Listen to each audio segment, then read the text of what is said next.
I think a lot of it kind of stems from like me wanting to be that person in the driver's seat and needing that control. So that way I don't get upset when something goes awry at somebody else. Oh, okay, so you think it's like it's this layered thing where it really boils down to not wanting to upset other people because you It have that really people does. It's pleasing. like super, it's almost like masochistic. It's like I'd rather like inflict pain on myself than have Yeah. you be involved and then me for some reason get upset and then I inflict pain on you, right? Yeah. It's No, very I have weird. that. I have very similar feelings, and it's I think that's a big part of where I get tripped up and stuck in my own head with overthinking about a lot of stuff. Yep. Um, where it's just like you don't. I feel that I don't want to burden other people in the same way. Like I would rather have to walk however many 100 miles to hand you this thing, so just so you didn't have to go back. You know, if you had even if you had a plane or whatever to go get it, like I don't want you to have to be inconvenienced. And Yep. so whatever roundabout way that means of me controlling things, that makes a lot of sense. How what do you do to address that? You say you're recovering. How do you address that? I'm trying to figure out the secrets as well. So maybe you got some gems for me. Yeah. So I'm trying to live by the 80/20 rule 80/20. with a lot of different parts of my life. And 80/20 applies so many different ways in so many different areas. But the main way that I'm trying to apply it is primarily in like content creation. It's that if I'm getting to a point with a piece of content where I'm 80% happy with it, I need to quit stumbling over myself to try and get it to that 100%. Oh, okay. So I need to be happy with that 80% and not let that final 20% trip me up. Yeah. So that's the 80/20 rule as far as it like applies to. And I know that there are some big marketing heads that talk about this. I don't know if it was Seth Godin or if it's Gary Vaynerchuk or if it's probably both of them. Yeah. But that in as it relates to content creation has helped me, but it also has helped me just like in life. It's like, okay, Evan, get yourself to like 80% of whatever it is that you need to do. And a lot of the times the 20% will just fall in place. So Yeah. it's like, what's the quickest way to start exercising, which I need to start doing? It's getting your tennis shoes on. That's the 80% Yeah. of the battle for me. But after I get my tennis shoes on, I feel so productive. I literally call them my productive shoes. Oh, Yeah, yeah. I'd be like walking around the house, be like, I got my productive shoes on. Like I'm doing all this shit. Like garbage, yes. Yeah. Laundry, yes. Well, it's kind of like once you're it was in a book I read recently. I've talked about a lot on the podcast. Atomic Habits. It talks all about. James Clear. Yeah. It's all about like just building the habit of like doing that, like putting the shoes on, right? And at a certain point, you're gonna be like, well, I already got the shoes on. I might as well work out. Finish the Like damn thing. exactly like you said, you're not gonna half-ass stuff, right? So it's like I totally get that. I totally get that. And I think too when you're talking on the 80/20 rule, it's it's something too where I think at least for myself, I can't speak for everybody that is struggling in a similar way. I know that I oftentimes set the bar in my head really high. It's like it's self-defeating because I set it like to a point that I know I can't get so that I can continue to be mad at myself that I'm not getting there. And Mm-hmm. where that 80% is probably what I can actually do, what I would actually be really happy with if it came out or Yep. whatever it is, if it's art or anything else. And I think that's a really good way of looking at it. Just being like, okay, it's just about there.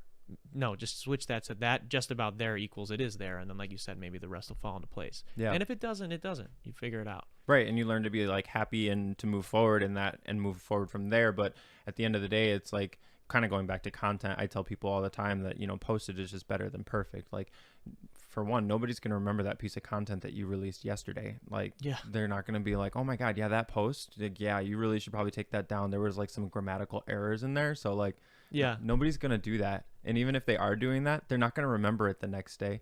Yeah. You know what I mean? So, I mean, it moves so fast. Even like gigantic like world moments like are just absolutely gone in a week oh yeah, now. the slap that was heard across the world. That's what I'm saying. Like that was huge. It got a week's worth of everybody. We covered it. Every podcast in the world talked about it, Absolutely. made jokes, and then it's gone. It's kind of fizzled out. Like we still hear like remnants. Oh yeah, Will Smith loses this deal. Will Smith loses that deal. And we're like, okay, well, whatever the deals are, is he gaining like right now? I'm sure nobody's Exactly. talking about that. Yeah, like that's what. So yeah, that's a great way of explaining it. Is no one's gonna be keeping tabs on that Instagram story you posted a couple days ago. You know, it's not that big of a deal. It really isn't. And then you start talking about like stories. That's even more fleeting. You got 24 hours and that thing's gone. Yeah, Like, completely gone. and people get hung up too, like even on their grid, and they're just like, oh, I don't want that on my grid. Well, like archive it. Like, Instagram has a feature, you just archive it and it's poof, it's not there anymore. Yeah. Like, No, that's a great point. it's And like I guess it's more of like a habit of like getting over myself.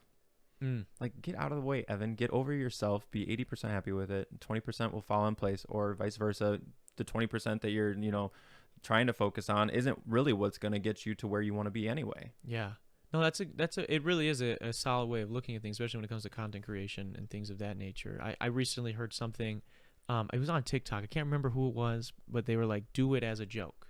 And that was like their advice was like, whatever it is you want to do that you're really stressing out about, whether it's like learning a new skill, if it's doing something online, YouTube, whatever, it was like, just do it as a joke at first. If it's so hard that you can't stop, because I feel like a lot of people, we get stuck in our heads and we're like, oh, there's no way that because I'm going to have to fix this thing. We're like trying to problem solve ahead of time. Yep.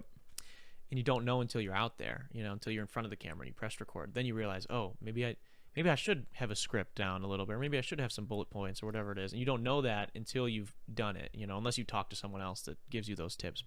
And so their advice was just do it as a joke. Yep. Don't take it seriously. Do it as a joke at first. Doesn't have to be for anybody. Doesn't have to go anywhere. Do it as a joke, and you're going to find things out that you wouldn't have expected. Yep. And it's probably going to be easier than you thought, too. It definitely will be. I think that that's a great philosophy, honestly, just to kind of get a foot in the door for whatever it is that you're working on. Yeah. And I think that kind of comes back to also too is so not taking myself so seriously, do it as a joke, and then just finally committing and like doing it. I was talking with another friend. They're like, well, if it doesn't get on the calendar, it doesn't happen. I was like, I can empathize with that. Like, if it doesn't get on my calendar, it doesn't happen. Yeah. Like, let's just put it down and let's move forward and do it. That's it. Yeah, that's a big thing, especially whenever I'm trying to get things done that involve other people. Mm-hmm. A big thing is like, because you get that conversation, and I forget who. Somebody recently talked about it. It was like a big marketer guy or whatever, and was explaining like there's such a dopamine rush in the thing when everyone goes, oh yeah, let's all hang out next weekend or whatever. And there's like everyone feels good about that we all said, yeah, let's do that, whatever. But there was no one ever said anything in place, and no one ever like said this time at here, we're going to do this thing. Yep. And so what happens is that day comes around, and it's like you already got the dopamine from like your mind thinking, we said, yeah, we're going to hang out. Your mind just got all that. So then it comes up, and then you're like, oh shit, I actually have to go do this thing, or I made plans with this person in the meantime. I totally forgot, whatever. And a big thing is like just putting it on the calendar of like, oh, so we're going to hang out at what day? Oh, Saturday at this time. We're at so-and-so's house, and then we'll go to the bar after, whatever it is. And like, sure, maybe a little cringe to like fucking write it down like the exact time, but it's like, no, Saturday afternoon, I'm coming over to so-and-so's house, and we're going to go from there. Yeah. And like without that, what ends up happening is plans fall through. Exactly. People flake, or you push off a thing you've been wanting to do forever. And that's something that I've been trying to address myself, or it's like, if I don't put it on, I've got a big whiteboard over there, and if I don't put it on there, it's the same thing. It's not going to happen. At least if it's on there, if I don't do it this week, I'm going to feel really bad not wiping it off like I wiped everything else off, and it's staying there for next week. Yep. Like, I got to do it. So that's one way of looking at things. But yeah, I think it comes down to like prioritizing too, those things that you value. So like even just like time with family and stuff like that, I put that on the calendar. I'm like, okay, well, I'm going over to my mom's house at this time, this day. Like, I'm gonna call her because she's gonna be the first person to be like, oh yeah, that's right, we're doing it. I'm gonna call you because we're going to do this thing. Or do you ever send your friends like calendar requests? Oh no, I don't. Do you like send them an invite to the calendar event? I should do that. I don't do that. Totally. Game changer. Because then it's like, there's like a new level of accountability then. Yeah. Because like it's on their calendar, or that they didn't accept it. You can just be like, hey, did you like, I put the thing there. Did you like get it? Yeah. You'd be like, no, that's a good way. Yeah, a good way to think about it. Because then they get a notification too. That day they get the notification. Hey, today at 6:00 you're meeting with Evan at wherever. Exactly. Right. And so like if they're like going through and scheduling things and they use their calendar, hopefully they are, they'll also see that time blocked. Yeah, no, that makes a lot of sense. So something that I would have to do, because I try to keep up with people's birthdays, especially people that are close with me. I'm not naturally somebody that like just remembers those things. So I'm so bad at that. Since like high school, I've like every year in like my agenda just like gone in and like go through like the people that I always say happy birthday to, or always say happy birthday to me, and I just like go through and like write all their birthdays out. So it's like, okay, and I check my agenda or my checklist every week, every day. So it's like, oh, I know it's so and so's birthday in 2 days from now. I'm gonna text them when that's a good idea, because it's like, it's such a kind thing too. Like I feel like to just say happy birthday to people, Mm-hmm. and it's so little effort to just like 20 minutes go through and you're like 10, 15 best friend, whoever you're closest with, write in their birthdays on the calendar. Yeah. And then you don't forget, you know, and it's not that you forget, but you don't want to be the person to text them at like 9 o'clock because you're like, shit, and you saw everyone else post it. Right. Like, On Facebook. you're like, fuck, dude, I didn't say happy birthday to John. What's he going to think? You know? Yeah. And that's kind of I've always wanted to be that person. I just never have. Like, I had started every once in a while, I'd be like, oh, yeah, I'm going to do everybody's birthdays. I'm just going to do the birthdays. Yeah. I'm like, oh, my God, that was a lot of birthdays. Like, You got to trim the list. I did everybody yeah. for like 2 years. And it was stressful. Yeah. Because it's like every other day. There's too many fucking people. That's a lot of birthdays. There's only 365 days. Yeah. Yeah. Thanks for watching that last video, guys. Click right over here to see the episode in its entirety. Or click over here to subscribe and check out all the other cool shit we have on the channel. What are you going to do? What are you going to do?